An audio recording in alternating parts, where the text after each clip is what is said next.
tickets, which is some of the key information, general sort of skills that you guys are going to need. And the central one for that is going to be how to write a good essay, a good university essay. And it's quite likely that these essays will look a little bit different to what you've interacted with in the past for essays. So it's important that we go through in a little bit of detail about what exactly it is you're up against.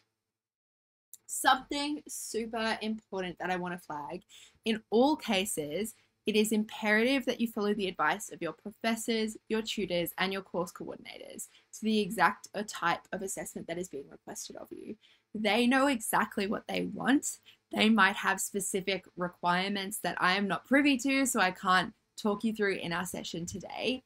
So in all cases, you need to follow the advice of those people about the exact assignment you need to hand in.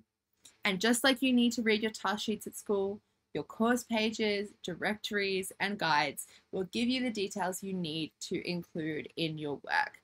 What we talk through today is just a general guide. It's a starting point, it's a launch pad.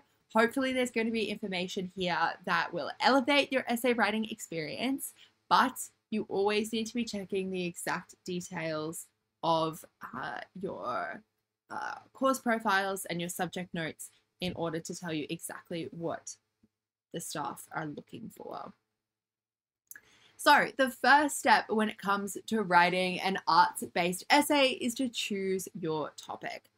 At university, being on top of time management is so critical, especially if you have multiple deadlines due around the same time. And because the students don't necessarily the subjects and subject coordinators don't interact with each other as much as they do at school, it is possible that several deadlines are going to fall right next to each other at the end of semester. With this in mind, you need to be able to choose essay topics as early as you can. So as soon as your professor releases them to you, read through them and find the one that you are most interested in, as it allows you to start your research and writing process. This obviously is going to allow you the time to put together multiple drafts and a much higher standard of writing for your final piece. I'm going to encourage you guys to always be picking a topic that interests you. Not only is this going to make your life easier as you're researching and writing, but it is also going to show in your work and make for a more enjoyable experience for your readers and markers as well. So always pick a topic that interests you.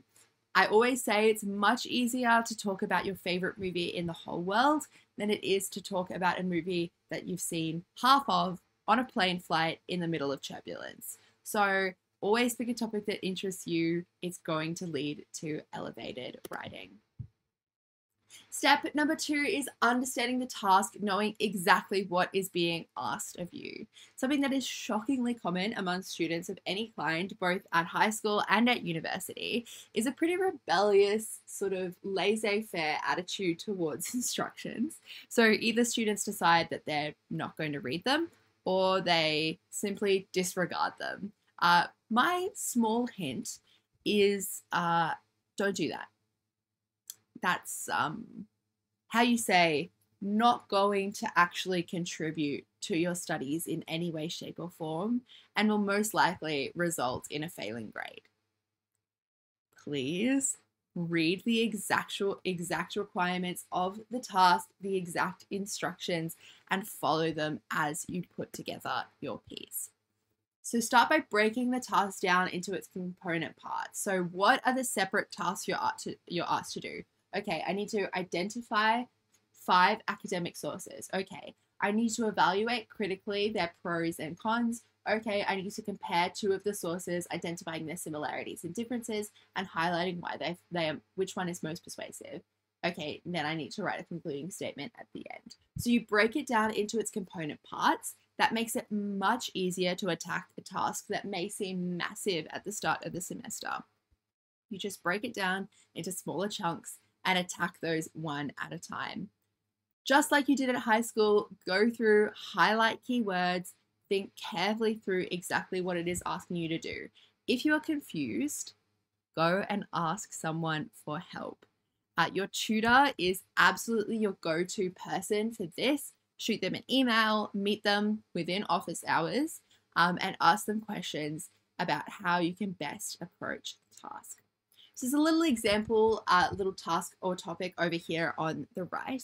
It says, consider if the question was to be, is a two-party system necessary for the existence of representative democracy? Okay, that's your topic, that's your question. If you were to unpack this question in detail, you could find that there is not just one way of answering this question. There is actually several topics that could be discussed in order to offer a really broad and well-rounded answer to the question. So you could talk about the nature of representative democracy, the role of political parties in representative democracy, features of representative democracy strengthened by the role of political parties, the idea that representative democracy is neither dependent on nor weakened by a two-party system, and then your evaluation of all of these points. So all of those things might not be immediately apparent to you when you first read that topic. You might not be like, oh, the idea that representative democracy is not weakened by a two-party system when you first read a random sentence on a Tuesday afternoon. But they can appear and become apparent to you as you continue to research, as new sources pop up, as new authors indicate new ideas. This is something that's really important. There's a lot more to a university essay than answering a question in a single shot. There is a broad range, I keep saying range, a broad range of sort of topics or ideas that you can delve into to offer a really well-rounded answer to the question.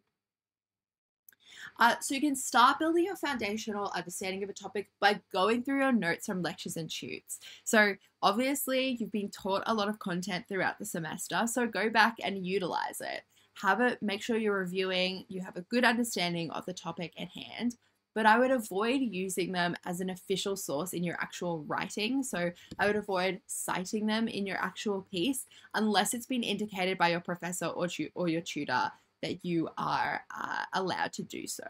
That's just one of those things that universities are a little bit iffy about. So avoid doing it unless it's been indicated otherwise. In your essays, you need to develop a thesis, also known as your central argument, and your thesis acts as a thread that connects every little element of your piece together. The other little metaphor I like to use is that it's the spine of the essay, and every other system, every other argument, all the nerves within your essay is connected back to your thesis. So it works not only to directly answer the question posed by the task, but it also acts as the primary justification for that answer. So it's not just okay for you to be like, all right, is a two-party system necessary for the existence of a representative democracy? Yes. Thank you so much. And then you hand that in. You need to offer a direct answer, a specific answer to the question. You also need to justify yourself as well. So why is it that you actually think that?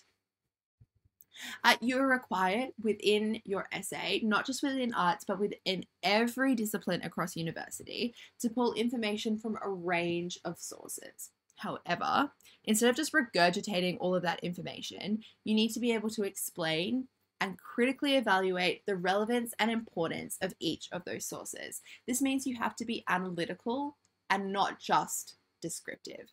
So it's not just about reading things back to people. You need to be able to unpack them and demonstrate the importance of each of those things as well.